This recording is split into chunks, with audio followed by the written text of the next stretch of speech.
आप शहीदों के परिवार से आते हैं, आपकी दादी भी डिस्क्वालीफाई हुई, जनता के बीच गई, आप सत्ता में वापस आए। आज के दौर में राहुल गांधी भी डिस्क्वालीफाई हो गए हैं क्योंकि तमाम आपने इश्यूज को उठाया, चीन के इश्यूज को उठाया। क्या राहुल गांधी भी जनता के बीच में जाएंगे और वही वापसी फिर से करेंगे? राहुल गांधी भारत जोड़ो यात्रा में 4.5 महीने जनता के बीच में रहेंगे और वो मेरा काम है, वो मैं करता जाऊंगा। हाँ जी, अनवर आज के हिंदुस्तान में जो पहले राजनीतिक पार्टियों को सपोर्ट मिलती थी, मीडिया से मिलती थी, बाकी इंस्टीट्यूशन से मिलती थी, वो नहीं मिलती है। तो ऑपोजिशन की पार्टीज को एक ही रास्ता है, जनता के बीच में जाने का। हाँ जी, अनवर। सर, भारतीय जनता पार्टी ने आप पर ओबीसी समुदाय के अपमान का आरोप लगाया है, इस पर आप क्या जवाब देना चाहेंगे भारतीय जनता पार्टी को? मैं पिछले भारत जोड़ो यात्रा में आप मेरी कोई भी स्पीच देख लीजिए, मैं वहां कह रहा हूं सब समाज एक हैं, सबको एक साथ चलना चाहिए, भाईचारा होना चाहिए, नफरत नहीं होनी चाहिए, हिंसा नहीं होनी चाहिए। तो मेरी पोजीशन बिल्कुल क्लियर है। ये ओबीसी का मामला नहीं है, ये नरेंद्र मोदी जी और अदानी जी के रिश्ते का मामला है। 20,000 करोड़ रुपए जो अदानी जी को पता नहीं कहां से मिले, उसके बारे में मैं सवाल पूछ रहा हूं और उसका जवाब चाहिए। बीजेपी ध्यान को भड़काने की कोशिश करती है, कभी ओबीसी की बात करेगी, कभी विदेश की बात करेगी, कभी कुछ और बात करेगी, कभी डिस्क्वालिफिकेशन की बात करेगी, मगर सवाल यही है 20,000 करोड़ रुपए, $3 बिलियन किसका था? संजय मिश्रा। और वो अदानी का पैसा नहीं हो सकता। संजय मिश्रा।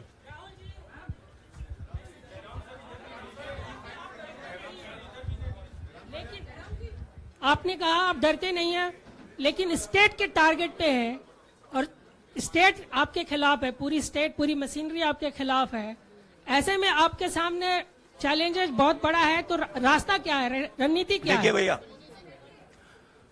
चाहे स्टेट हो, चाहे कुछ भी हो, मैं सच्चाई को देखता हूं।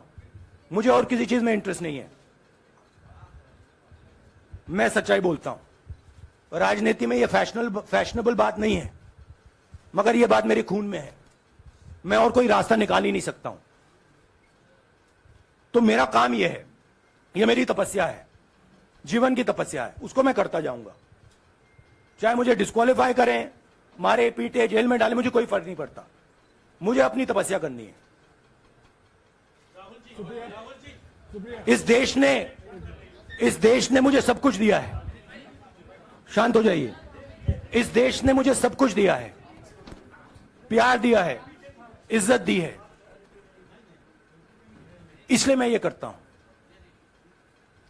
हाँ, Supriya. Sir, Rahul sir, BJP के जो लीडर्स आप पे अटैक कर रहे हैं उस पर आप क्या कहेंगे? और इसके अलावा वायनाड, वहां पर जब से खबर गई है, वहां पे लोग बहुत डिसबिलीफ में हैं, प्रोटेस्ट भी इरप्ट हो रहा है, आप अपनी कॉन्स्टिट्यूएंसी के लोगों को क्या कहना चाहेंगे? नहीं, मैंने सोचा है कि मैं अपनी, देखिए मैंने कॉन्स्टिट्यूएंसी में भी बोला कि वायनाड के लोगों के साथ मेरा पारिवारिक रिश्ता है, फैमिली प्यार का रिश्ता है। तो मैंने सोचा कि मैं वायनाड के लोगों के लिए अपनी एक चिट्ठी लिखूं उनके लिए कि मेरे दिल में उनके लिए क्या है। तो वो तो मैं रिजॉल्व कर दूंगा। उनका, देखिए, बीजेपी के नेताओं का काम यही है। देखिए, वो सब नरेंद्र मोदी जी से डरते हैं, कारण आप जानते हो। नरेंद्र मोदी जी ने कहा कि देखिए ध्यान हटाना है। वो सब जानते हैं अदानी जी और नरेंद्र मोदी जी का रिश्ता, सारे के सारे जानते हैं क्या रिश्ता है, सब जानते हैं, मगर डरते हैं। तो अगर नरेंद्र मोदी जी ने उनसे कहा कि भैया ध्यान उधर करो, ध्यान उधर करेंगे। मगर सवाल यही है 20,000 करोड़ रुपए किसका है? हाँ, जैनेंद्र। राहुल जी, पूरी कांग्रेस पार्टी, सर, पूरी कांग्रेस पार्टी ये कह रही है कि आप चाहे वो गुजरात की कोर्ट ने आपको सजा सुनाई या आपका निलंबन हुआ, ये सब कुछ केंद्र सरकार, प्रधानमंत्री के इशारे पर हो रहा है। लेकिन बीजेपी कह रही है कि कानून ने अपना काम किया है। तो जो ये दलील है कि कानून ने आपको सजा दी है और उसी की वजह से आपका निलंबन भी हुआ है, इस पर आप क्या देखिए, कहेंगे कि आपको लगता है कि लीगल PM के मैटर इशारे है, पर ये हुआ है? लीगल मैटर है। मैं हिंदुस्तान के लीगल सिस्टम को रिस्पेक्ट करता हूं। मैं लीगल मैटर पे इस प्रेस कॉन्फ्रेंस में बात नहीं करना चाहता हूं। हाँ संजीव, अगर आपके लीगल सवाल होंगे तो आप हमारी लीगल टीम से पूछ लीजिए। Sanjeev 1 minute Sanjeev.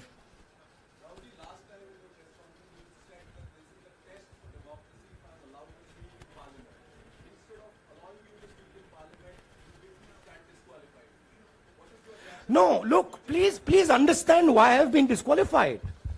I've been disqualified because the Prime Minister is scared of my next speech. He's scared of the next speech that is going to come on Adani, right? I've seen it in his eyes. So he's terrified of the next speech that is going to come, and they don't want that speech to be in Parliament. That's the issue. That is why, first the distraction, now the disqualification. Please don't be confused about this matter.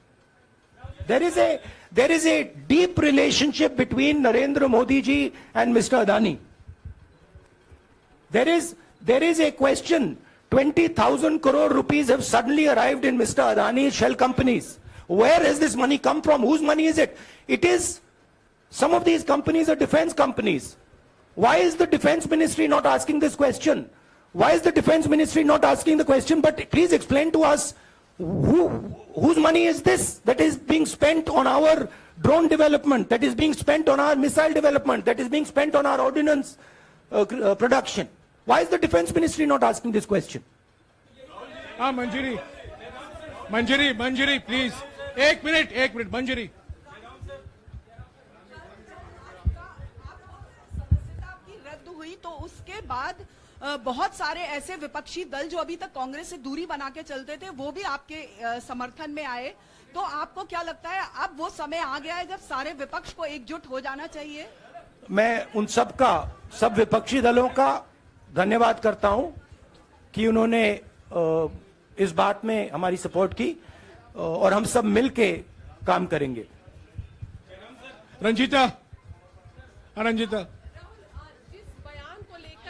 जिस बयान को लेकर आपको ये सजा सुनाई गई है, क्या आपको लगता है, आपको अफसोस है उस बयान को लेकर? क्या कहेंगे उस बयान पर? अब देखिए, अब ये लीगल डिस्कशन है, उस पे मैं टिप्पणी नहीं करना चाहता हूं क्योंकि ये कोर्ट में मामला है।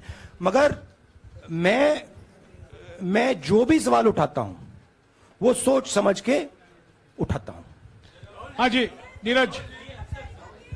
राहुल जी अभी कुछ ही दिन पहले लक्षद्वीप के सांसद मोहम्मद फैजल की सदस्यता गई थी और बाद में हाईकोर्ट ने स्टे कर दिया था। अभी उनकी मेंबरशिप रीइंस्टेट नहीं हुई है। देखिए, सुन लीजिए। हाँ। राहुल जी सुन लीजिए, अभी उनकी सदस्यता रीइंस्टेट नहीं है, लेकिन चुनाव आयोग ने चुनाव की घोषणा करने के बाद उसे रोक दिया था। अगर ऊपरी अदालत से आपको स्टे मिलता है तो आपको उम्मीद है कि लोकसभा स्पीकर भी आपकी सदस्यता को बहाल कर देंगे? मुझे उम्मीद में कोई इंटरेस्ट ही नहीं है। चाहे मुझे सदस्यता मिले ना मिले, मैं अपना काम करूंगा। अगर ये मुझे परमानेंटली डिस्क्वालीफाई कर दें तो भी मैं अपना काम करूंगा। अगर मुझे रीइंस्टेट कर दें तो भी मैं अपना काम करूंगा। मुझे कोई फर्क नहीं पड़ता मैं पार्लियामेंट के अंदर हूं या बाहर हूं, कहां हूं। मैंने आपसे कहा मुझे अपनी तपस्या करनी है, मैं उसको करके दिखाऊंगा। आपके लिए नहीं, अपने लिए। रवि एक मिनट रमन। हाँ। एक मिनट रमन।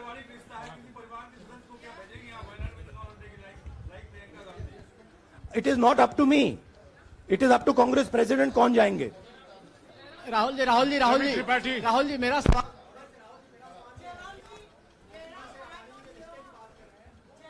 आपके यहाँ बैठे हैं। हाँ। दोनों मुख्यमंत्रियों का भी अडानी जी से रिश्ता है, उनके साथ लेन देन का मामला, उसका कहा जाए धंधे का मामला है।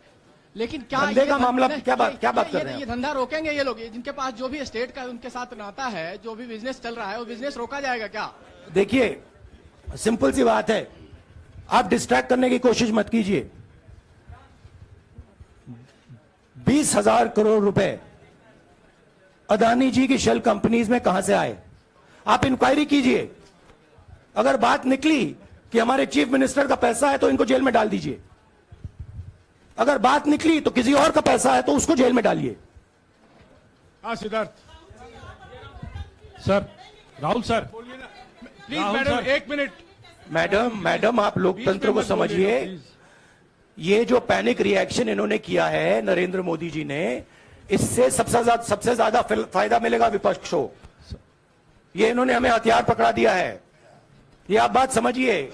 ये मोदी जी पैनिक में आ गए कि बात निकल जाएगी, ये 20,000 करोड़ रुपए किसके हैं, डर गए, घबरा गए, इन्होंने पूरा सीक्वेंस शुरू कर दिया।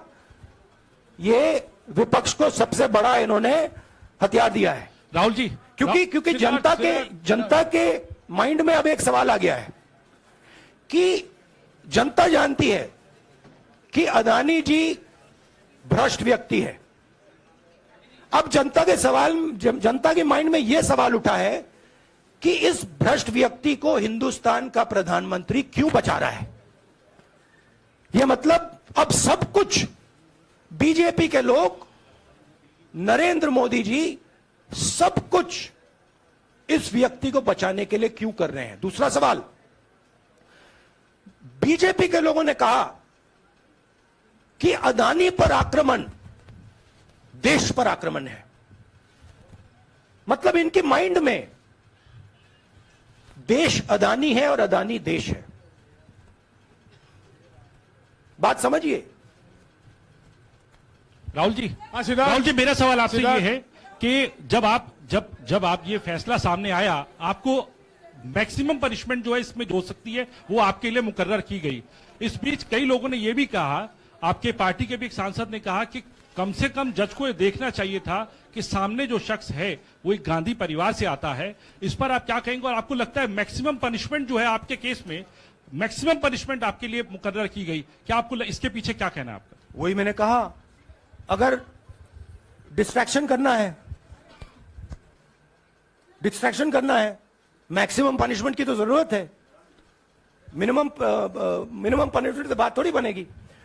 मैं तो सोच रहा था भैया 5 साल होते, 7 साल होते, 10 साल होते, वो भी मिल जाता। मुझे क्या फर्क पड़ रहा है। यार Rajdeep,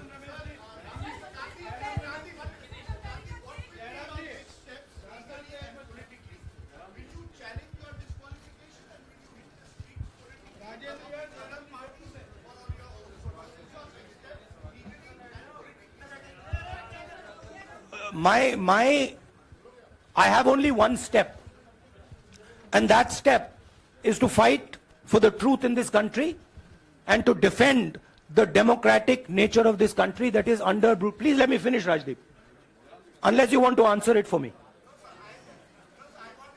You do that also sometimes. Yeah. So my job, as I see it, is to defend the democratic nature of this country. And I will do whatever I have to do to defend the democratic nature of this country. What does that mean? That means defending the institutions of this country. That means defending the voice of the poor people of this country. That means telling the people of this country the truth about people like Mr. Adani, who are basically exploiting the relationship they have with the Prime Minister. yeah, Pallavi, please 1 second. Let's go. Look, see, these are legal matters. It makes me no difference. I told them, it makes me no difference if I'm disqualified, not qualified, whatever. It makes me no difference. Disqualify me for life. Put me inside jail. I will keep going. I will not stop. Mr. Gandhi, Yeah, Mr. Pallavi. Gandhi, 2 things here. One, are you worried or apprehensive about the political relevance of, say, the opposition and the Congress Do I look party worried to post? you? One. Second, Do I look worried to you? I'm excited. I'm happy that these people have given me the best gift they could give me. And second, Mr. Gandhi, is that BJP's reaction since yesterday is that if you hadn't torn the ordinance then perhaps you wouldn't be facing the law today. Your response to that? My response to that is that when somebody is guilty of something, they want to distract everybody's attention. Right? If you catch a thief, the first thing he says is, I didn't do it. The second thing he says, look there, look there, look there, look there. Right? That's what the BJP is doing. We have caught 20,000 crore rupees entering Mr. Adani's companies. Nobody knows whose money that is. That money cannot be Mr. Adani's money. He does not generate this type of money. So that money has come from someone. All this, OBC, disqualification, anti-national, all this is to distract from the panic that the Prime Minister is feeling.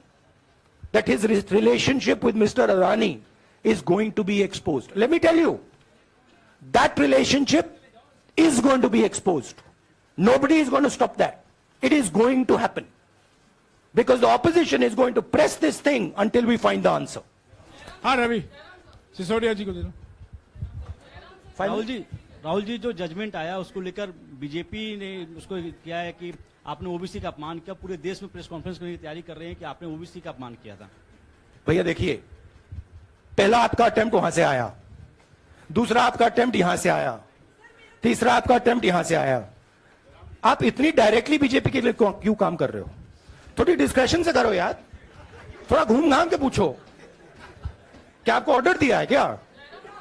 देखो मुस्कुरा रहे हैं। घूम घाम मैं आपको उदाहरण देता हूं, आप थोड़ा घूम घाम के निकाल नुकुल के बोलो। देखो ऐसे बोलो पहले, राहुल जी, हाँ तो please if you want to work for the BJP, then bring a BJP flag symbol here and put it on your chest. Then I'll answer you the same way I answer them. Don't pretend to be a press man. Vikrant, Rahul ji हवा निकल गई। Rahul ji BJP के लोग बार बार ये बात कहते हैं कि आपने जब विदेश में जाके भाषण दिया तो उन्होंने कहा माफी मांग लेते। अभी कहा कि कोर्ट में आपसे कहा गया माफी मांग लेते। तो जब ये लोग कहते हैं राहुल गांधी माफी मांग लेते, तो राहुल गांधी क्या सोचते हैं? राहुल गांधी सोचता है मेरा नाम सावरकर नहीं है, मेरा नाम गांधी है। गांधी किसी से माफी नहीं मांगता। और मैंने कहा पार्लियामेंट हाउस में कहा कि भैया मुझे बोलने दीजिए ना, एक बार तो बोलने दीजिए। 2 बार चिट्ठी लिखी, तीसरी बार मैं पर्सनली स्पीकर से जाके कहता हूं, स्पीकर सर प्लीज, आप डेमोक्रेसी के लोकतंत्र के आप प्रोटेक्टर हैं, मुझे बोलने दीजिए। मुस्कुरा के कहते हैं भैया मैं तो नहीं कर सकता। आप नहीं कर सकते तो कौन कर सकता है? शायद मुझे जाके मोदी जी से पूछना पड़े, वो तो करने नहीं देंगे। तो मेरा जो पॉइंट है, इस देश में लोकतंत्र खत्म हो गया है। इस देश के लोग जो इनके दिल में है, हमारे दिल में है, बोल नहीं सकते हैं। इस देश के इंस्टीट्यूशंस पर आक्रमण हो रहा है। और उस आक्रमण का मैकेनिज्म क्या है? उस आक्रमण का मैकेनिज्म नरेंद्र मोदी जी और अदानी जी का रिश्ता है, वो फाउंडेशन है। मैं नरेंद्र मोदी जी पर सवाल नहीं पूछ रहा हूं, मैं अदानी जी पर सवाल पूछ रहा हूं। बीजेपी अदानी जी को क्यों प्रोटेक्ट कर रही है? आप नरेंद्र मोदी जी को प्रोटेक्ट कीजिए। मैं अदानी जी पे पूछ रहा हूं, आप अदानी जी को क्यों प्रोटेक्ट कर रहे हो? आप इसलिए अदानी जी को प्रोटेक्ट कर रहे हो क्योंकि आप ही अदानी हो।